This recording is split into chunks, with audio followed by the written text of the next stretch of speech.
Alam mo ba na may isang lalaki na nag-claim na may hawak siyang $27 trillion na nakatago sa mga bangko? Si Leo Wanta, dating Financial Intelligence Coordinator ni President Reagan. Ang misyon niya? Sirain ang Soviet ruble gamit ang currency manipulation. Pero noong 1993, nang balak niyang ibalik ang pera sa Amerika, biglang naaresto siya sa Switzerland. Ang dahilan? Fake tax charges. 2 dekada na siyang lumalaban sa korte. May mga dokumento na nagpapatunay na siya ang legal trustor ng pinakamalaking intelligence operation sa kasaysayan. Nakipagkita siya kay Gorbachev. May Ameritrust Group operations. Lahat documented. Pero ang pera, nakatago pa rin sa Federal Reserve accounts. Hindi niya ma-access. Isipin mo, kung totoo ang claim ni Wanta, ibig sabihin may mga unauthorized parties na nag-hijack ng operation na ito. $27 trillion.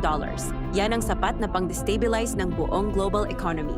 Ang tanong, sino ang tunay na may control ngayon sa perang ito? Follow para sa mga dokumentong ayaw nilang makita mo.